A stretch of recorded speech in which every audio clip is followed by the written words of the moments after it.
everybody, I'm Vera Stewart and welcome to the VeryVera Show. Today we are going to have so much fun. We're going to do a walking stroll of Augusta. You know, in this small radius, there's so much to do. And in our 13 seasons, we've actually done this 3 other times. One time we did it in the canal, on a canal boat. It was awesome. Then we got on a bicycle and went all the way around Augusta. And then finally, we did it in a kayak, and I was just rowing my way up and down the river. So today, we're going to show you how you can do so much in Augusta. We're going to start with strolling down to some of the murals and the bridges that are so amazing. Then we're going to go to the Morris Museum, which is really world famous. We're going to go to Fifth and Fire for lunch and have a great time there. We're going to go to Sacred Heart Cultural Center, which is really historic and beautiful. And then finally, we're going to end up at the Augusta Convention and Visitors Bureau, where you can learn everything there is to do in Augusta. So I'm excited about getting you on the road with my walking shoes to go see some of these beautiful murals.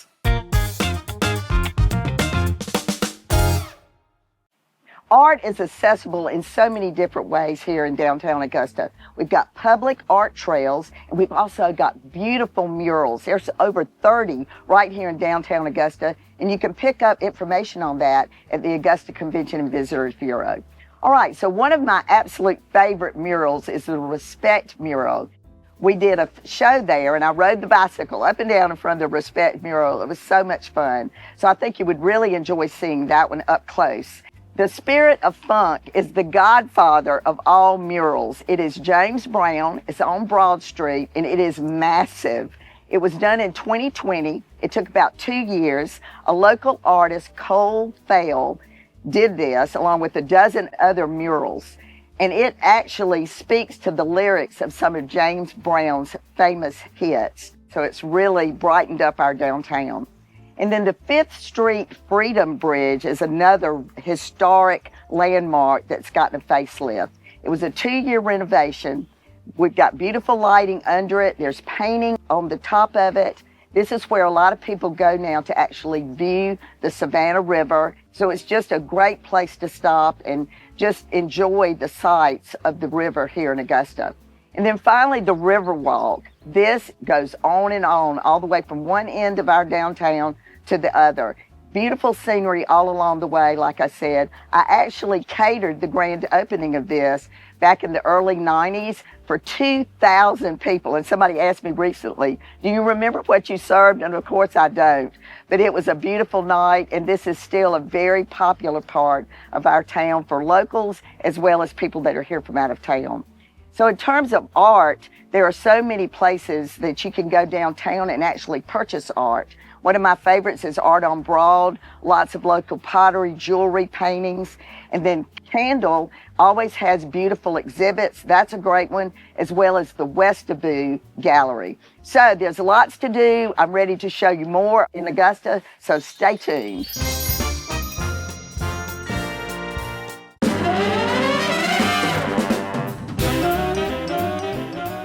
Welcome back, everybody, and if you're just joining me, I'm in my hometown of Augusta, Georgia.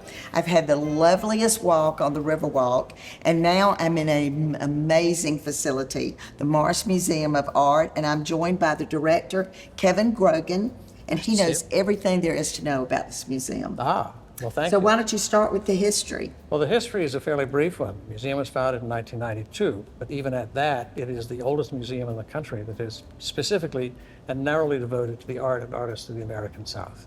It's been followed by a couple of other institutions in the years since, but this is the original, the one and only. It is the only museum, the only art museum, that is, between Columbia, South Carolina, and Athens, Georgia. And the museum has, over the length of its history, built a collection that now numbers about 6,000 objects. So it's the 3rd largest art collection in an institutional setting in the state.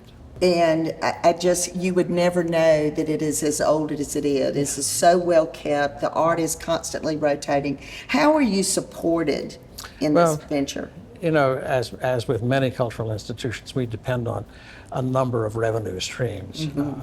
Principally an endowment that has been very generously supported.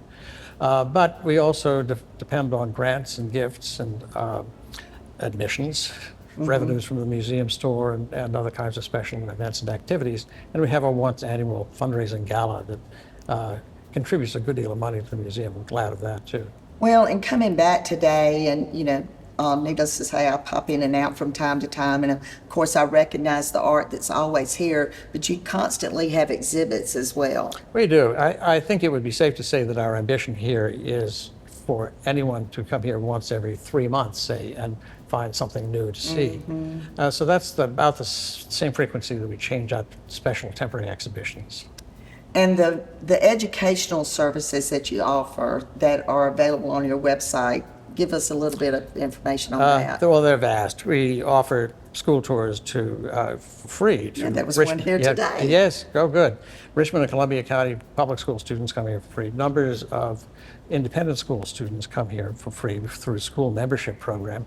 But we do a lot of school tours, as you saw. But we also provide unusual services for an art museum. We have a program for the intellectually challenged that we take care of on Mondays when there aren't other people around, not so that other people aren't exposed to them, but so that they're not disturbed in their visit to the museum. So that's all a very positive thing. And we do special outreach programs to a number of memory care facilities. Yeah, I was going to ask you about that. Yeah, half a dozen memory care facilities around the city. So that's all a good thing. And we do outreach programs in the schools, public libraries, and other public facilities. The kinds of things that we are particularly pleased with the success of our outreach programs, especially in places like the VA and the Georgia Children's Hospital. We've done a program at them for some years, and with Hope House and a number of other residential facilities. We also have contributed about a half a dozen wall-sized murals to downtown Augusta. I know. I can't wait for you to talk about this. Well, it's just a ton of fun. We've had a mural camp for the last several years, and we get a dozen and a half teenagers together, and they work on the execution of a mural downtown. Well, thank you so much for all of this information, and certainly for those of you that are watching us, we want you to make this trip to Augusta. There's so much to see, and certainly this is phenomenal at the Marsh Museum. But I'm getting a little hungry, Kevin. I'm ready to get some lunch. Let's head over to Fifth and Fire for some great barbecue. All right, well, all this walking around is making me hungry, so I'm taking a quick lunch break at Fifth and Fire, and I'm with Dylan Pope, and he is the Augusta area manager for the Klugo Group. So tell us a little bit about this building. So we originally have Soleil down the street, and we really want to contribute more to the Broad Street corridor. We purchased this building back in 2018. COVID kind of came around and kind of put a halt to our plans, but at the end of 2023, we kind of decided we were ready to get this thing going. Oh man, well it smells amazing, and I think your concept of bringing Texas barbecue to Augusta, Georgia, tell us a little bit more about that. So the owner is from Texas, and we really wanted to kind of bring the scalability of what we have down the street to this side as well. So we have about 16,000 square feet to work into for private events, for big parties, and also to catering that we can also be able to do for the area as well. Correct. Well, and we were talking about it earlier, just bringing this presence to downtown Augusta and having something that's so authentic. I mean, you can't walk in here and not know that this is authentic barbecue. Absolutely. But in terms of a great bar, the space is so vast. A rehearsal dinner would be perfect in the back here. Absolutely. What other things do you have to offer in terms of the menu? So for the menu, we have pulled chicken, we have pulled pork, and we also have brisket. I think that's a lot of things that are kind of, the brisket is kind of the home run for the barbecue, right? So, absolutely. Also some great southern sides as well. And as far as what kind of events we can do wedding rehearsals. We can also do private luncheons for businesses, which is a space that we are really trying to fill in for the downtown area. Perfect for downtown. All right, so you're mentioning the food, so we're going to take a little bit of break and see Eric and see some of these great food choices. Sounds great, Vera. All right, so I have pulled Eric Ram, the general manager, out of that kitchen, and oh my goodness, you have really done it. So what is this called? So this is our big board. It's one of our most featured items. We love doing it. It's very picturesque, and it's fun to add it to barbecue. No kidding. So tell us everything that we've got going here. And that brisket. Yeah. So right here, we do a full rack of ribs. We do about 5 to 8 ounces of brisket. It varies on size. We do our smoked fried wings. We have smoked chicken thighs and pulled pork. Also our smoked sausages. We do everything over a log. So everything's log smoked with hickory wood. The briskets and ribs, they go on for hours all day. It's quite the process, but it's a lot of fun. Well, and you said the typical day for you starts early, so you can get all this fired up and ready to go. So it just looks wonderful. Well, another thing that's very popular here is the pimento cheese egg roll. Tell me about that. Yeah, so the pimento cheese egg rolls are great. We wanted to incorporate a little bit of something different because we always done Asian-style restaurants. So we went ahead and just did a kind of a barbecue take on it and just did a simple our pimento cheese mix with our smoked chicken thighs. And we throw a little bit of our house holler sauce in there, and it gives a nice little kick. So it's kind of a spin-off of a buffalo chicken egg roll. Gosh, that sounds great. Okay, so now tell me about the Asian chicken sandwich. Yeah, so that's another one of our items. We kind of did a little fusion on it. We take some of our house barbecue and we kind of doctor it up to make it more Korean and slash barbecue meets each other.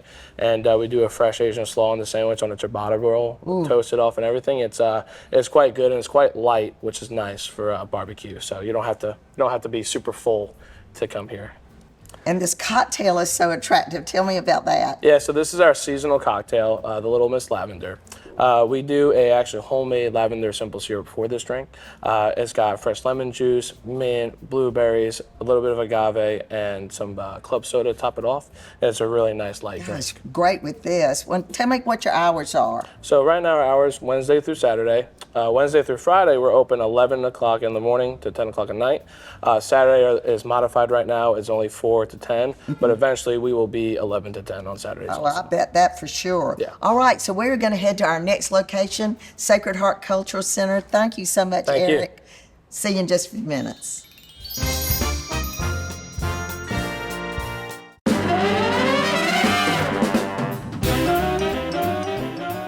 Welcome back, everybody. And if you're just joining me, I have been on a walking tour of Augusta. So some of my favorite places. We've been down on the river. We've just had a great day. But now I'm at one of my absolutely favorite places. This is Sacred Heart Cultural Center. I'm joined by Joseph Martin. He's the chairman of the board here. And Joseph, we could go on and on about this place. So give us a little bit of history. So the 25-cent tour is essentially this. It was a Catholic church. The parish started 150 years ago. We just celebrated that last year.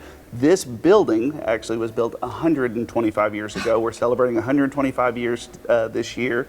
And it was a Catholic church when there was a huge influx of Roman Catholics in the downtown area.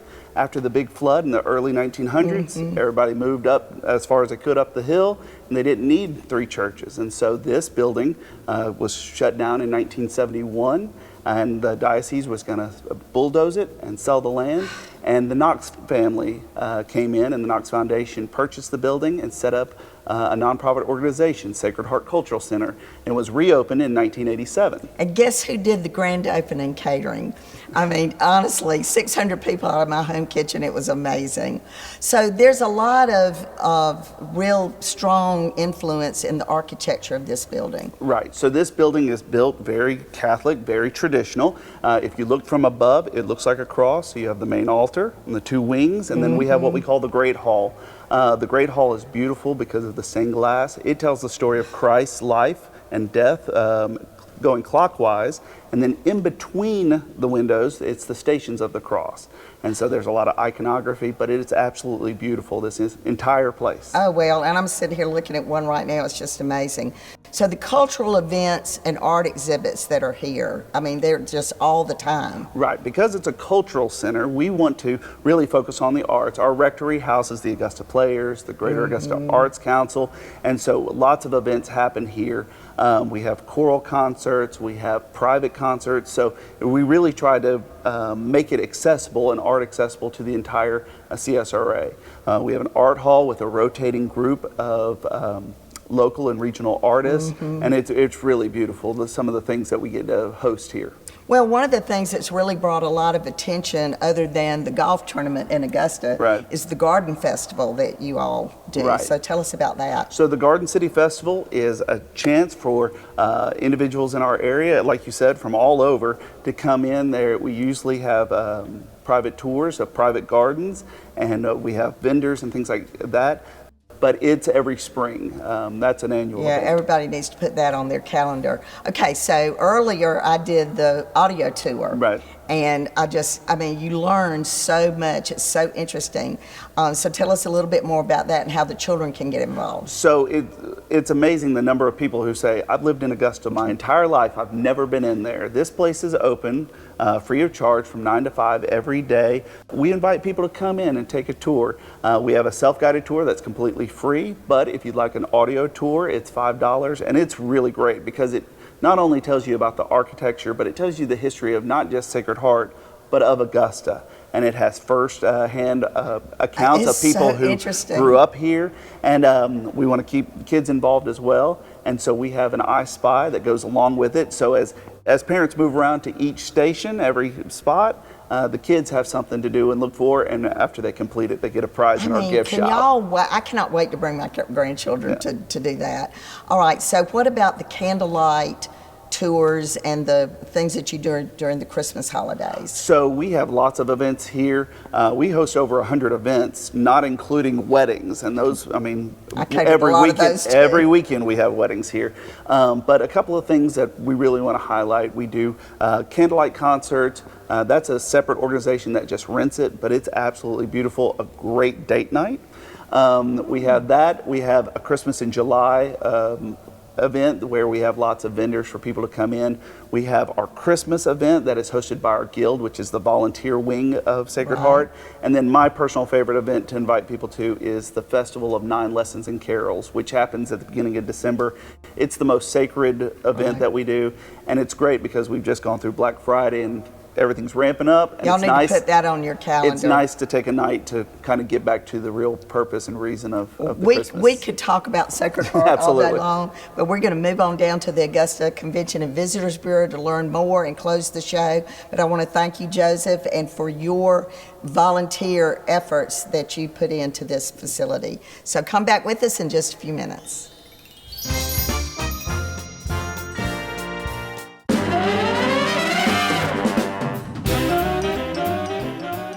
Welcome back, everybody, and I have had the best time today walking around my hometown of Augusta. You know, I don't get out very much, so it was really like a vacation in my own city, and I certainly want to invite you to come join me on these experiences that we've shared today. So now I'm at Augusta Company. I'm with Mamie Maccabee, and she knows everything there is to know about why this should be your first stop.